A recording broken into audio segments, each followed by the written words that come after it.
Hoje nós vamos de Antero de Quental. Antero, ele foi um poeta muito considerado, tá? Muito respeitado, português, tá? E ele, após desencarnar, ele desencarnou em 1891. Infelizmente, tirou a própria vida, tá? Mas do mundo espiritual, no século passado, através da psicografia de Chico Xavier, ele nos encaminhou vários poemas após desencarnado. E um dos poemas que nós vamos apresentar hoje dele é Rainha do Céu, que além de ser um belíssimo soneto, traz uma mensagem que serve para a gente fazer uma reflexão. Vamos conhecê-lo. Excelsa e sereníssima Senhora, que sois toda bondade e complacência, que espalhais os eflúvios da clemência em caminhos liriais feitos de aurora. Amparai o que anseia, luta e chora no labirinto amargo da existência. Sede a nossa divina providência e a nossa proteção de cada hora. Ó anjo tutelar da humanidade, que esparges alegria e claridade sobre o mundo de trevas e gemidos, labirinto amargo da existência, vosso amor, que enche os céus ilimitados, é a luz dos tristes e dos desterrados, esperança dos pobres desvalidos. Muito obrigado, gente. A gente agradece, né, em nome do nosso irmão. É verdade. E a gente já passa, Rubens, eu queria fazer uma pequena reflexão, porque nós podemos observar que Antero, não só nesse, mas nos vários poemas, e muitos ele fala da triste escolha que ele fez ao tirar a própria vida, mas aqui ele fala sobre Maria, a mãe de Jesus, com toda a reverência. Ele fala dela como sendo bondade, complacência, como luz, esperança, amor. Chama Maria de anjo tutelar da humanidade, aquela que espalha a clemência, espalha os eflúvios da clemência. Ou seja, ele vê nela o suporte para que ele consiga se recuperar. Ele se apegou nela, nem que tenha sido após o desencarne. Agora, se a gente olhar no mesmo poema qual foi a visão de mundo, nós vamos encontrar o outro lado da moeda. Quando ele fala de Maria, ele fala de uma maneira sublime. É só luz as palavras dele. Quando ele fala de mundo, ele começa a colocar a vida na terra, que espelha a própria vida que ele sentiu, que teve, como um labirinto amargo da existência, como um mundo de trevas e de gemidos, e chama as pessoas como tristes, como desterrados, como pobres desvalidos. E muitas vezes é isso que nós achamos da nossa existência, que nós somos os desvalidos, os desterrados, os que estão no lugar errado, que não deveriam estar nesse mundo, que nós só enxergamos trevas ao nosso redor, só enxergamos amargor na nossa existência, no nosso dia a dia. A diferença é que ele, pelo menos ao retornar à pátria espiritual, conseguiu enxergar um outro lado, que existia luz, que existia esperança, que existia amor, que existia um Deus, que existia uma espiritualidade.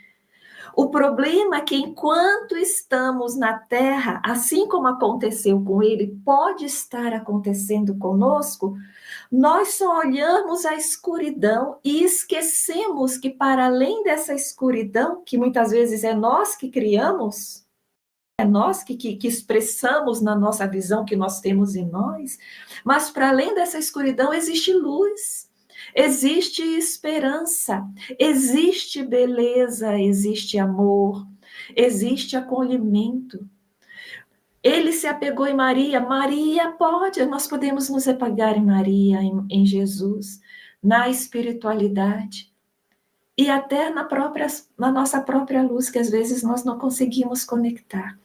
Eu acho que a grande lição é que a gente não espere desencarnar para descobrir que existe beleza, que existe luz, que existe um Deus que não nos desampara, mas que a gente comece a nos segurar, a nos abraçar com esse divino, chamem como quiser, mas com esse divino, com essa luz que está nos amparando constantemente, esperando um rasgo de visão para que a gente perceba essa luz e comece a reagir às nossas depressões, às nossas tristezas, e consiga ver, entrever através dessa luz o colorido da vida. Muito bem, Sam. E você, Jorge? Eu acho muito interessante o fato de que esse poema tenha sido recebido por um Chico Xavier tão jovem, ainda num período em que ele se ensaiava para a vida. E é muito pouco provável que um jovem da idade dele pudesse compor um poema de tamanha beleza sem ter tido acesso a nenhum tipo de conhecimento na década de 30, quando, na verdade, o que poderia ser oferecido a alguém que vivia no interior de Minas Gerais?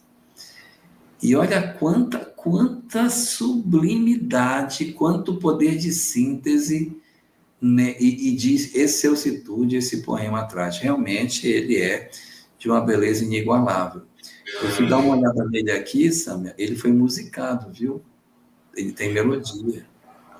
E é interessante, Jorge, Sam, que você pegando o gancho que você falou, não foi só do Antero, né?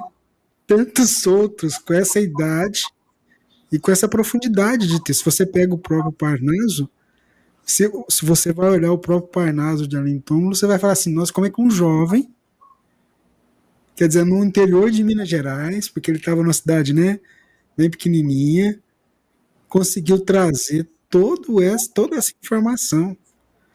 Né? A gente tem tese e tese nas faculdades aí, estudando o Parnaso, porque todo mundo, né? Mas pode concluir o que você ia falar. Mas é isso, essa beleza estética e de profundidade que o poema tem, de um jovem trazer uma coisa tão robusta e uma leitura tão bonita de Maria.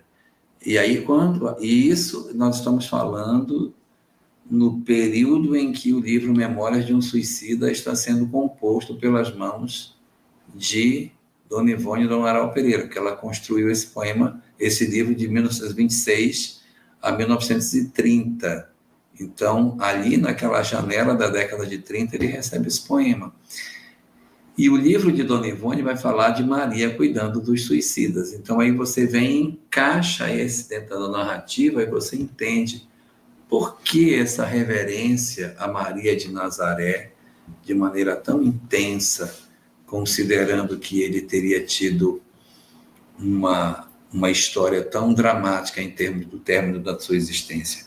É a percepção de Maria como sua cuidadora, por isso ele chama ela de intercessora, não é? E aí ele já em processo de recuperação vem para deixar um poema.